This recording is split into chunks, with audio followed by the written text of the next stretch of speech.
Hello, and welcome to Let My People Eat, a podcast that provides satisfying talk about kosher nutrition. Here we clear through the clutter of nutrition speak, arm you with the clarity and confidence to eat, feel, and be your healthiest every day. I am Jill Sharfman, a board-certified holistic nutritionist living in Los Angeles. And I'm Dr. Andrea Moskowitz, a neuroscientist and psychiatrist in Los Angeles. I use my training and experience to integrate positive lifestyle changes into my patients' lives.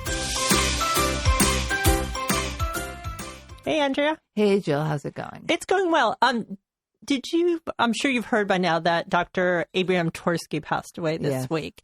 I grew up in Pittsburgh, so we were very close with the Torski family. Actually, his wife, Goldie, was my Navi teacher in high school. We've been to their house. But one of the interesting things about Dr. Torski is that he was really all about self-confidence and self-esteem. A lot of his books and a lot of his writings focused on that. And I want to read one of the quotes. Almost everything I write relates in one way or another to the theme of self-esteem.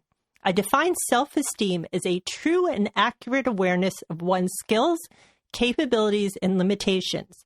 The importance of this should be obvious. A person can adjust optimally to reality only to the degree that one's perception of reality is correct. Right. So he talks about how he realized his self-esteem was lacking. We did an episode on it, one of our mini episodes. It was called True Relaxation, episode 38. So if you want to hear more of Dr. Torski's story, you can go ahead and listen to that episode. But the reason I wanted to talk about self-esteem is that recent studies show that people who have self-confidence are generally healthier and tend to live longer, right? So today's guest is somebody who's brimming with self-confidence. Rivky Itzkowitz is a 26-year-old fashion designer living in New York City. As a practicing Orthodox Jew, she was frustrated at not being able to find modest special occasion wear that actually fit. So she set out to create her own. Her company, Impact Fashion, is the only size-inclusive, modest, special occasion fashion line on the market. Every style is fitted to perfection and is available in sizes 2 to 24 because there's no reason why it shouldn't be. Rivky is also the host of the Be Impactful podcast. I was on that recently, where she sits down with a woman making a difference in their own corners of the world. Hi, Rivky. Hi, Rivky. Hi. Hi. I'm really humbled to be put in the same sentence as Rabbi Dr. Torski. That's very special. Thank you. Well, you deserve it. So here's my question for you. And then we're going to have Andrea talk a little bit about self-esteem or self-confidence. Do you believe that self-confident people are born that way? I definitely think that there are some people who are more tuned to it. I think that like any skill, I do believe that confidence is a skill. And I think that like any skill, there are some people who can just draw. You give them a pen when they're 5 years old and they just make things. Even those kinds of people will still, they still need to go to class and they still need to practice and they still need to really hone that skill. And I do think that anyone can build self-confidence. I think it's just easier for some people than others. Yeah, absolutely. So Andrea, talk a little bit about what is self-esteem? What is self-confidence? Okay, well, they're actually a little bit different. So self-esteem, I'm going to start with, is basically, it's like believing in yourself. It's feeling that at your inner core, you're a good person. You have value. You have worth. Okay? That doesn't mean that you're the best at anything, actually. And it means that you deserve to be happy, to get joy from things, not 100% of the time, obviously, right? And that you don't have to be the best to be a worthwhile person and to have value for other people, for Hashem, for yourself. Okay, that's sort of like the core of it. And then, it branches out from there, so that you're kind of, in some ways, confident, in yourself. Okay. It doesn't mean that you think you can do anything. Okay. Because I think sometimes that gets mixed up in that message for certain. Because honestly, none of us can do everything, you can try, you can put effort, you can do your best at it, right? But it doesn't mean you're going to get to any certain level. But it means you respect yourself, you respect your effort, you don't get down on yourself because you're not perfect. You don't expect yourself to be perfect, and obviously you don't expect other people to be perfect. Right. And you try to, give to others, but first give to yourself. Right. So, I mean, that was sort of a long way, but I think also it gets into what you don't do. Okay. So what you don't do is too many people, they set it up for themselves. Like, I need to do A, B, C, D, like a whole list, and they have to be perfect at it and things like that. So it's trying to break those habits. Right. Trying to break those habits of like, I'm not perfect. I'm not as good as this person. Trying to break the habit of comparing yourself to other people. Okay. Right. Because that other person is not you. You're you, and to realize, yes, I am unique, and that's fine. And to be the best you that you can be. Right. Not the best, somebody Shandel or right. whatever who else it is. So, right. Yeah. So, no offense to the Shandels out there. No offense to the Shandels out there, because they're being the best Shandels they can be. Right. But exactly. Yeah. So Rivky, you've obviously must encounter people whose self-confidence is lacking, and I know even when we were doing the podcast, you kept to tell me you're doing great, because I was questioning myself. And so you encounter this in your business, right? Part of your job is all the time. Yeah. All the time. Yeah. So I am a fashion designer by trade. I am an entrepreneur kind of by accident, because I wanted to do what I wanted to do. So I started a company without really realizing what that really meant until I was 10 feet under. And part of being a fashion designer, I've been sewing since I'm 10, and I've been fitting and working with clients probably for almost a decade now at this point. And that experience of, you're seeing someone in a very vulnerable position. A fitting is a very intimate experience with someone who you do not know very well. And it's an interesting little social experiment. And what I noticed when I was working, one-on-one with clients, which I still do now to a lesser extent, is that the confidence that somebody had really had nothing to do with the way that they looked. They were two completely separate entities. I specialize in plus size fittings. It's a place where I know how to fit properly, and it's an audience that I am so honored and humbled to be able to serve, especially in the modest market. Pretty much above a size 14 is where options really start falling off, and it is really my honor and privilege to be dressing these women. And what I come across more often than not is that you'll see a woman who is a size 20, 22, 24, who feels fantastic in her skin, feels amazing. She is someone who is sure of herself. She is someone who knows what she brings into a room. She carries herself properly. And you would think that those would be contradictory. You would think that someone who is a size 24 is someone who must walk around feeling terrible about themselves, because obviously, they're so big, which is a whole other different discussion. But that it's just not true. The way that we feel about our bodies and the way that our bodies look, or the way that we feel about ourselves and the way that we perform in the world, are two completely different things. And the easiest way to prove it is to just think about yourself, looking back on old photographs of yourself. If everyone's thinking back to their high school yearbook picture, chances are you're looking at that and you're thinking, wow, I looked fantastic then. But in high school, did you feel confident? Did you feel, at home in your body? Did you feel like someone who really could command attention in a room? Nobody in high school feels great about themselves. That's not why high school exists. Which just goes to prove that the way that you now in your current body, whatever age you're at, you're looking back at your high school photo going like, wow, I looked fantastic then. But then you didn't feel fantastic.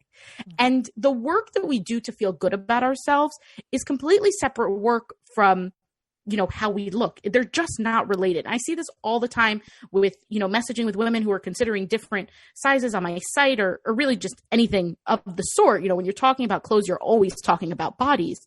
And, I can't tell you how many people I have who will say, oh, if only I would lose a couple pounds, then I'll go and buy your thing.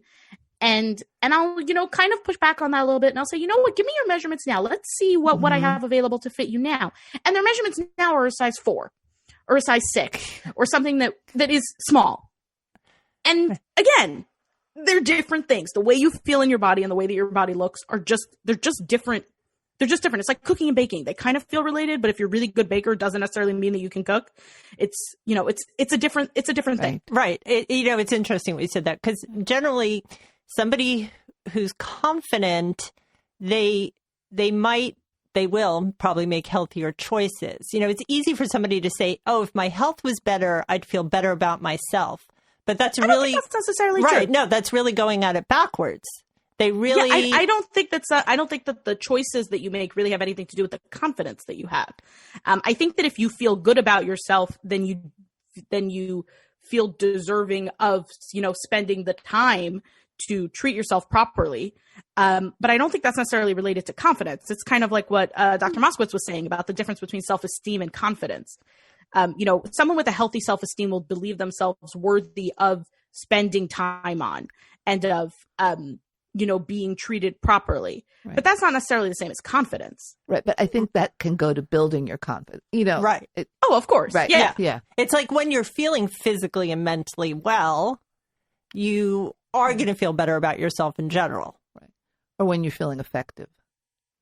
I don't think that's necessarily true. I think that there are people who can feel physically well, can be what we would consider physically healthy, but can still not feel good about themselves. Can still be incredibly self-critical, can still be incredibly hard on themselves, can still be incredibly just harsh towards themselves, whether it's about the way they look or about the kind of spouse that they are, about the kind of child that they are. I just don't think that the two are related. I think that accepting yourself for as you are and your health, they're just not the same thing. It's interesting because personally, I do feel that way. I feel like when I am taking care of myself and exercising, I do feel better about who I am, as opposed to going, I should have worked out today and I didn't, or whatever. I know that's also another thing about, putting that guilt on yourself. But I do feel better when I am eating right and sleeping and exercising. I think it's complicated too, because I think, like for me, for example, as Jill knows, I exercise very regularly. And, part of it is, it's not just like something on my to-do list or something like, oh, I'm a good person because I exercise. It's also like, it helps me really be calmer, deal with people better, have better interactions, those kind of things, have better energy and that kind of thing. So then I do feel better about like how I make my way in the world and how effective I am. Things like that. It's not sort of like a one-to-one thing. But it also, I think I see what you're saying, that I think it can go back and forth. Because I think for some people, they can get so caught up on, I have to do this exercise and that, and eat this way and not eat that way and do this and that. It becomes like this whole list. And if they don't make that list, then they get down on themselves. So I think part of it is how you approach things. Right. I think that also too often, specifically with like eating and exercise, I think that too often people approach it as, and again, you're the doctor here. This is not, I'm a fashion designer. I'm just speaking from my own experience. But I think that too often when people pursue, diet or exercise and all of that. And, you can listen to my episode with Jill to hear my full thoughts on dieting and diet culture and all of that. I think that too often we approach it from a place of, there's something wrong with me that needs to be fixed. Right. I am broken and need to be, someone needs to lock up the cake because I can't control myself. And therefore, there's nothing that can save me. The only way that I can be saved is through these carrot sticks. That to me is not coming from a place. It's obviously not coming from a place of self-love. No. And it's not coming from a confident place. It's coming from an incredibly insecure place. And I think that even if that person, through intense diet, intense exercise, or whatever it is, over a long period of time, can keep a significant amount of weight off, which studies show is not likely. Right. even if that would happen, I think that if that person would get down to whatever their quote ideal weight is, I don't think they would feel any better about themselves. I agree with you. Still see themselves as someone who, as something broken that needed to be fixed. Right. So, and also I think that too often as women, we think that we need to have, there are prerequisites to feeling good about ourselves, right? In order to feel good about myself, I need to be below a certain dress size. I need to have a family. I need to have a career. I need to have a perfectly decorated home. I need to have. And then once I have all of those things, my life will be wonderful and perfect, and I will feel good about myself. That's just not how life works. That's just not how the brain works. That's just not how emotions work. Right. You can feel good about yourself in your current life now, because the work to feel good about yourself is different from the work to decorate your house. They're just not the same. Right. I think what Andrew is saying, that even though like exercise won't necessarily result in the perfect body, just making steps like that, being proactive about your health, is going to be good for you. Right. And then also, and Andrew, maybe you can talk about this, exercise stimulates your body to produce endorphins, and those are brain that was going to be my next, that was going to be something. And other chemicals. Those are chemicals that help you feel good. And when you feel good about yourself, your confidence, your self-esteem is going to improve. Right. But I also, but the other thing too is what I think people do is, and you alluded to that, is first of all, they say, I'll only be happy, I'll only be satisfied with myself when I meet all these different criteria. Okay.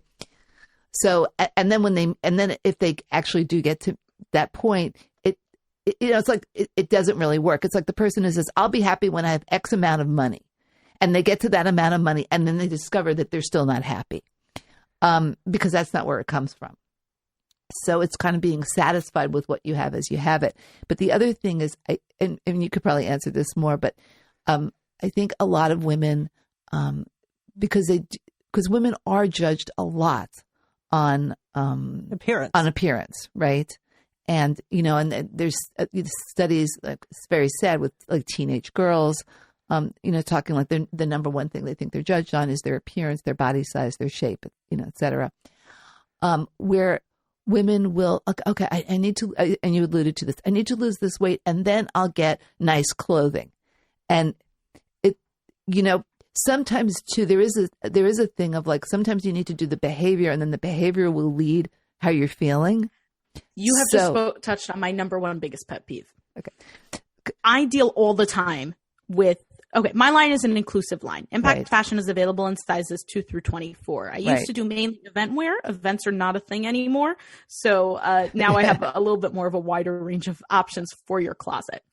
And because my line is available in 2 through 24, I actually did an analysis on my sizing recently. And the most common size that I have sold, I just kind of assumed that it would be the 24s, because I know that that's a market that is not really well served. Mm-hmm. And what I actually found was very interesting. I found that the two most common sizes that I sell are a size 18 and a size 10. Uh-huh. So then I got to thinking, what's happening between 12 and 18? What's happening between what's happening in there? Why are my 12s, 14s, and 16s? Why are they not buying? And I spoke to a couple of people, and I kind of did this informally in my through my Instagram and through friends and through my mom's friends. And what I heard most consistently from women in that size range, which is a kind of in conventional fashion considered plus size, but is not what we would consider obese or really overweight. And what I heard consistently was, I don't want to spend money on myself until I lose weight. I don't want to do it. I don't want to buy clothes that are going to be too big in a year, in 2 years, and whatever. I feel like such a lump now when I lose the weight, that's when I'm going to buy. And apparently 10 is like the magic number, that when everyone hits 10, that's when they start buying, just based on my own number. Right. And what was so frustrating about that was, first of all, the option is available to you now. You, in your current body right now, are deserving of beautiful things. Exactly. Full stop. Full stop. End of story. You deserve beautiful things right now as you are. If you happen to lose weight, which again is highly unlikely to happen over a sustained period of time in a real and meaningful way, if it does happen, then you'll take it in. then instead of now being in garbage clothes that make you feel terrible, when you're already feeling terrible about yourself, do you really want to be going to the gym then? I don't think so. Instead of doing all of that, maybe spend the money now and then spend the extra $20 at the seamstress to get it taken in if you need to. Right. And this way also you'll just feel like more of a person. And if the option is available to you, then you should take advantage of it. And it's to me, it really just makes me so upset because it all stems from this feeling of that right now I am not deserving. At my current size, I am not worth the $100 for the skirt to make me feel good about myself. And that to me is very frustrating because you are. Right. You are. If you can afford it, you deserve to buy it. Right. And I also think it backfires in some ways because, if you're walking around and you're wearing like schlumpy clothes, first of all, you don't look as good as you could. You 100%. Actually oftentimes look bigger, if that's what you're going for, right? You can look like bigger than you really are. You look in the mirror, you don't feel good. It's not exactly like a motivating thing to get you up and doing other things. Whereas I think people get scared like, oh, if I give in to like I'm a size 16, then that means I'm never going to be motivated to change it, which is not really true. I mean, you could if you want, or you could get healthier or not so think about your size all the time, right? Right. But health and size are two separate right, things. Exactly. But also, like if you dress and you like look in the mirror, say, okay, I look nice in this. This looks good. You may be more likely to make other changes in your life. That's what I was saying. Where like behavior can lead behavior can lead your mindset. And we often do that. There's a whole thing called behavioral activation and cognitive behavioral therapy, where a person is depressed. It's like, yeah, we know you don't feel like doing this, but you're going to get up and do it because the less you do, the more you do, the more you do. Right. Is that like that's like fake it till you make it, but in fancy terms? Yeah, basically. Okay, right. See, I speak regular people talk, but yeah, fake it till you make it. I get. Yeah, no, I would say we have this fancy term for behavioral activation, right? Because of course we can't just call it fake it till you make it. Right. But that's basically it. And and to wear nice looking clothing where you feel like, okay, yeah, I do look good. Like, okay, like. Then you feel more energized to maybe make other changes for yourself or to do other things. That makes perfect sense to me. Yeah. And your clothing, I've looked at your website, is so gorgeous. Thank you. And looks so nicely designed and tailored. It's just like, thank you. I'm so glad that you picked up on that because that's actually another pet peeve of mine is that there are some plus size options out there in the modest market that are mainly what my husband calls potato sack dresses. They're not, they're the tents and the muumuus and the things that don't really do anything for you. And you deserve real clothes, for goodness sakes. No. So that's really what I set out to do. My background is in couture dressmaking, seamstress. Yeah, you can see it. Seamstress and pattern maker. So your stuff thank you for noticing that. Gorgeous. It's just so nicely draped. It's gorgeous. Yeah. Thank you. Thank you. I appreciate that. So as the holistic nutritionist here, I also feel like it's important that I talk about that foods can affect your confidence. Sure. And I think we've talked about this before because research has found that there are links between what we eat and our mental health. So, we want to make sure that we're supporting ourselves from that standpoint so that we can feel more self-confident and more self-esteem. There are obviously different ways to approach it, but there are several mood-boosting foods that are out there that we should include in our diet. If we take in too little carbohydrate, it can make us feel tired, and we can't concentrate, and our energy just goes down. So also serotonin, right? Carbohydrate-rich foods increase serotonin, which is the happy brain chemical. Yes, Andrew's making one of the happy. It's one of the happy brain chemicals, or the calming. See, all that you're proving is what I've always known is that pasta just makes me happy. Yeah, exactly. It's good for you. Right. Which doesn't mean you can't have. By the way, it doesn't mean that you can't have foods that you enjoy. Of course, you should not cut out foods that you enjoy. That's the quickest way to be miserable. Right. And not feel good about yourself. Exactly. And we often talk about diet as like. The diet means like what you eat, not like what you don't eat. Right. Yeah. Although I am probably going to talk about some things that could work against you in terms of how you feel about yourself. Oh, yeah, there are. And there definitely are. Yeah. So foods that are rich in omega-3 fatty acids. So those are mostly found in fish like sardines and salmon and mackerel because they also affect the neurotransmitter pathways in the brain. Right. So fish is good. Getting the right vitamins and minerals are important. Also, that is good for your teeth, your skin, your hair. Everything. Right? All your body organs. Right. So all the things. Everything. When you appear healthy, from that standpoint, you're probably going to feel better about yourself. Right. So things like B complex vitamins, vitamin D, selenium, which we spoke about on our thyroid episode.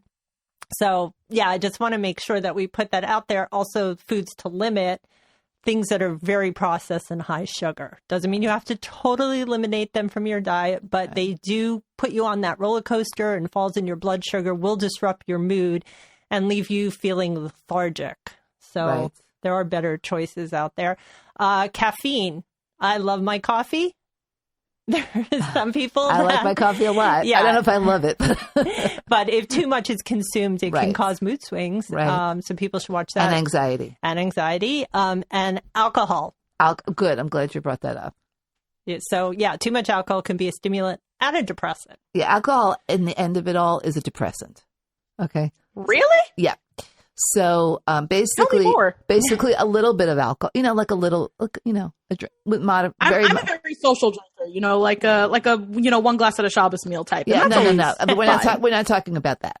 So that's fine. Oh, okay. But there are people who drink more because to get their mood up, they socialize a lot more than just on Shabbos or whatever, and they're drinking. They have more time than I do. Right.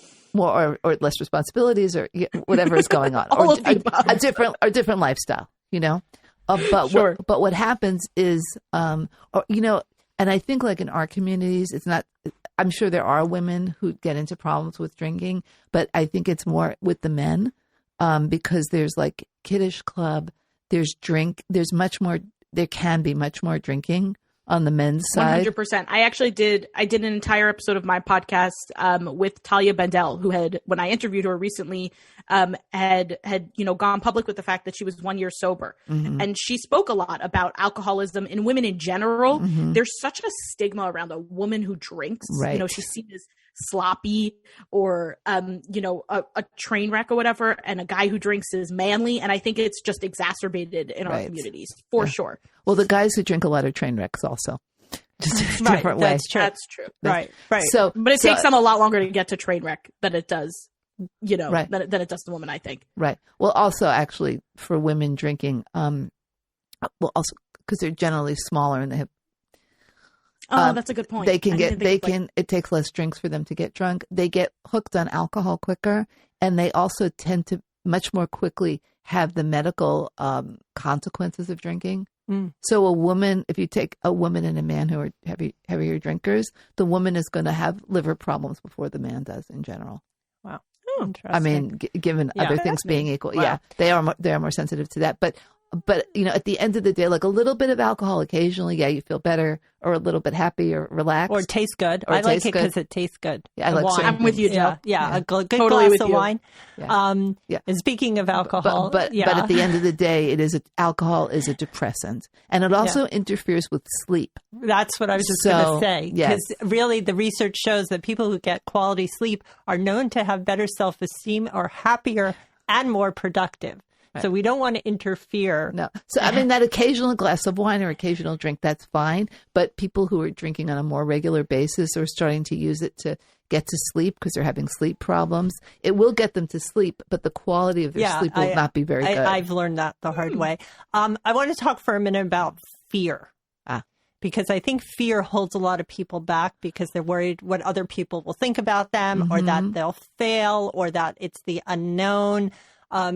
Do you, Rivky, did you feel that when you started your business? Did you have that fear? Do you see that in clients? I'm laughing now because when I started my business, I was so clueless. Too clueless to be scared. If I could tell little Rivky so many things. No, I was not scared. I was stupid. Those are not the same thing. Now I am terrified on the weekly. The experience of starting a business is one where you have to be a little bit stupid to do it. I do like to give myself credit that I did do it at a pretty smart time in my life. I do think that most people, I think that especially when you're like in your early 20s, there's this feeling, like especially in our communities, if you're single, that like you're still a kid and that you don't want to like take the leap. And I started Impact Fashion when I was 21, living at home, and single as a Pringle. And it was great because I kind of figured that if I didn't do it now, when there were very little risks, I could take every dollar that I had ever earned in my entire life, which was not that much, but I could take whatever I had earned, collected up until that point, put it in this business. And if it all went down the drain, like my mom was not going to kick me out of the house. I would still, I had no expenses. I was living at home, and I felt like if I didn't do it now, then I would do it. Then it would be something that would need to wait until like all my kids were out of the house or all my kids were out of school. Which would be, decades from when I did actually do it. So I did have that little bit of foresight. But aside from that, no, I wasn't really scared. I also had no idea what went into running a company like this. So I made pretty things. I showed them to a couple of stores. I asked them if they wanted to order, but by a couple, I mean about 75 or so. I spent 3 months going to every single store that I could possibly think of, asking my friends where they got all their stores. And I just tried to get appointments before. And if not, I just showed up and said, hi, I have a garment bag in my car. Can I have 10 minutes of your time? And 3 stores bit. And from there I had a company, and I took it, and I took it one day at a time that way. Right. Now it's actually interesting because my business is going through a huge transitionary period, for the past, I want to say like year almost, actually, because what hasn't changed from 2020? And that is, I decided in January of 2020, before the whole world fell apart, that I was going to shut down the wholesale division of my company. I realized that the retail was growing faster, and it was more of what I wanted to be focusing on. So I decided that I was going to stop selling to stores. So in January of 2020, I was selling my last collection. I shipped it out in February of 2020. And then in March, everything was totally fine. Nothing went bad at all. Everyone was great. Everyone was doing fine. The whole March, it's been fantastic the whole year. And there's not even a little bit of sarcasm in that. So yeah, obviously March was very scary because, I was newly reliant on this retail channel of my website, and it was an exclusively event-based company at the time. For, the kinds of dresses that you would wear to parties. And then all the parties got canceled. And then I was like, okay, this is going to last 2 weeks. This is going to be fine. Everyone just has to stay home for 2 weeks, and then this stupid thing will go away and we'll all be fine. Yeah. That plan didn't work. Right. So after that like initial shock period, that was when I started really changing and, and bringing in pieces that would work more with our current lives now, that are not quite as event-based, that are more for our current lives.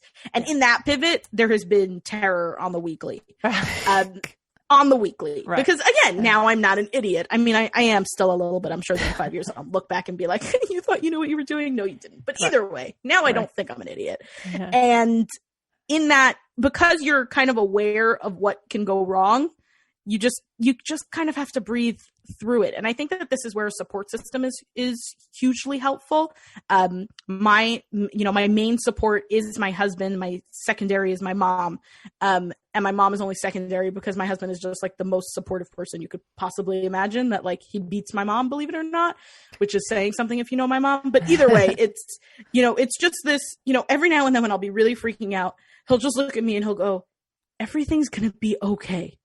It's like, oh, yeah, I think it will be. Okay. Now what are we going to do from that? And sometimes he has to say it a few times, but I think that having people in your life that are a little more, objective about what's going on is certainly really, really helpful. And can kind of point you to like, no, if this completely fails, you will not be out on the street. We'll be okay. Right. And that's something that definitely helps. Yeah. I love that you're saying that, because I was going to now talk about how to get more of this positivity and self-esteem. And one of them is to support yourself with a positive support system and a husband who's going to say to you, everything's going to be okay. Right. The other thing you could just do is smile. Smile at other people. Smile at yourself in the mirror. Studies have shown that will make you feel happier and more confident. Right. Also coming to terms with negative thoughts. Okay. And this, sometimes people might need help to overcome these thoughts. Right. But, to kind of realize that you may not be talking to yourself as nicely as you would be talking to someone else. Right. And that you need to change that thought pattern. Right. Did you want to say something about that? Yeah. And I also think, and Dr. Torski brought this up in several of his books, but kind of realizing like a thought is a thought. It doesn't mean it's reality. So just because, and that's like a way sometimes to push it away, to like kind of go like, okay, like just because you have that thought doesn't mean that that's real. Yeah. And I love I'm not saying you're psychotic. I'm just saying and to sort of realize, and also, and you alluded to this too. So you're probably going to say this. Sometimes you do want to sit and plan and think ahead, right? And when if you're playing chess with somebody, if you can do that, yes, you want to think ahead. But sometimes don't think too many steps ahead, because sometimes the thoughts go to catastrophization. Right. And you don't really, like, when you see yourself going there, like, pull back from that. Not that you shouldn't acknowledge pros and cons and things like that, but when you're in a calm space. Yeah. Not when you're like freaking out. I've been told to not futurize. Exactly. I do have that problem where I'm like, I 100% A to B to C to D, and I'm not even at A yet, and I'm already worried about D. Right. And the problem with that too is when you do it when you're anxious, your D is the worst case scenario usually. Right. Instead of like really rationally, you could go from A, right? And then you have like B1, B2, B3. There's like so many different pathways where things could go. And so you could kind of like think that way. But usually when people are upset or whatever, they're not thinking that way. They're just going to the worst case scenario. Right. That's so true. One of my favorite tricks, actually, and Andrew, you can tell me what the fancy term for this is. I learned when I was in ninth grade that what we say becomes our reality. Mm-hmm. So if you're scared and you're with a lot of other people, I was actually, I learned this on a caving trip. I'm a big Sternberger, and they take you caving when you're an older pioneer, which is right before high school. And the caving guide says you might get scared. We're going into small confined spaces. This might be scary. There is only one rule. You are not allowed to say that you are scared out loud. You can feel scared, you can think it, but you cannot say it out loud, because what you say becomes your reality. Right. So what you need to be saying is, what you need to say out loud with your mouth is, I'm good. I got this. We're okay. Right. And that's something that I've actually used. That little trick is something that I've used a lot, to just say, yeah, I know what I'm doing, even when I don't feel that way. And to actually say it out loud, because also your brain doesn't think that you're going to trick it. So it's actually very easy to trick in that way. Right. Because if you say something out loud, and if you say, over and over, I'm okay, I got this, I know what I'm doing, then you are going to start feeling that. Same goes, by the way, if you say out loud, I'm really hot, you're going to start feeling that way. You're going to start feeling fantastic about yourself if you say it enough times. Right. Yeah, and you meant I'm really hot, like... not like warm. No, Jill, not like the temperature. Okay. I meant like smoking hot. Okay, all right. Okay. Another good thing to do is to listen to how others have found their confidence, and there are a lot of podcasts out there. Rivky's one of them. Like, how do people find their confidence? Because that can inspire you as well. So, I want to pick up on what you said. I think I want to challenge our listeners, and you can share this with me or Rivky, to develop a daily mantra. Mm-hmm. Something that you can say to yourself. The one that I picked, because my problem is I veer towards perfectionism. Mm-hmm. You were born to be real, not to be perfect. Mm-hmm. I love that. I like that. So thank you. Yeah, so I want great. everybody out there to kind of try and develop a mantra, something you can look in your mirror, you can smile, you can say to yourself, and push those negative thoughts away. Right. I think that's an important thing to do. Yeah. And what I've used, like in the past, when I would get like very worried about something, very anxious about something, usually things that were completely out of my control, of course, right? Those are the best things to obsess over. Right. But I started to do this, and this worked for me. So I would just say to myself, remember, it's all in Hashem's hands. it's all in Hashem's hands. Right. That's and a good I would mantra. just kind of breathe through that. And it really, I know it sounds very simple or whatever, but it really helped me personally, calm down. Yeah, that's for sure. Rivky, any last minute thoughts you would like to leave our audience with? Oh, wow. We're already through that. Yeah, that was quick, huh? That was fun. Last minute thoughts. I mean, I think that if there's anything that I hope that anyone takes out of this conversation, talking about confidence and all of that, is just to, I wish that everyone would take the time to really think about where they are in their lives now and to really pat themselves on the back for that and to feel great about where you are. Even if you're not where you want to be, you have probably done a lot of work to get to where you are. And that's pretty fantastic in my book. And I think that that's something that, feeling deserving of all of the great things, exactly where you are and exactly as you are right now is something that I really wish onto everyone who's listening. And what I love that you mentioned, Jill, is that on my podcast, Be Impactful, one of the things, the first question that I ask all of my guests is, can you tell me what you were like as a little kid? And almost every single one of my guests will say that they were shy, that they were unsure of themselves, that they were insecure, and it's so common. And then we go and we talk about, I'm not interviewing, schmucks off the street. These are, real women with real accomplishments. And that I think is just it's a good place to start. Everyone starts somewhere, and you are worthy of all of the great things exactly as you are right now. Right. Great.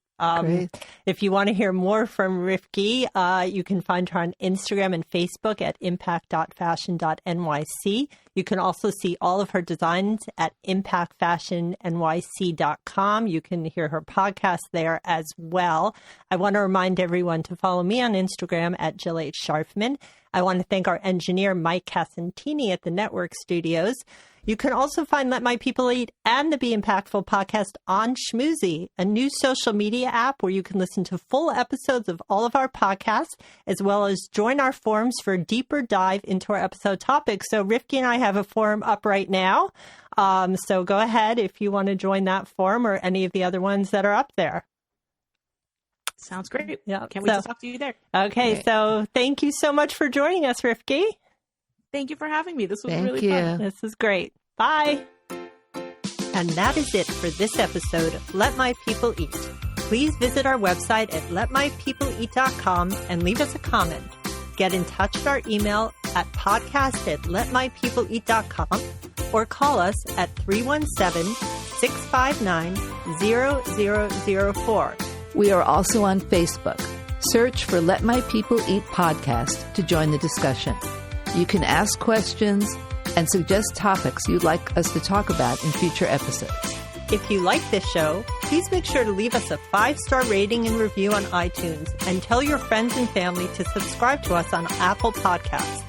Let My People Eat is proud to be part of Jewish Coffee House, where you can find your fill of stimulating podcasts dedicated exclusively to Jewish content. Please remember that while we are certified professionals, this is not a medical advice podcast.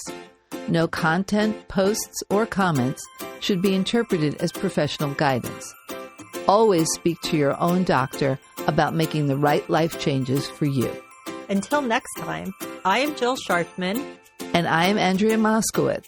Thanks for joining us, and go in good health.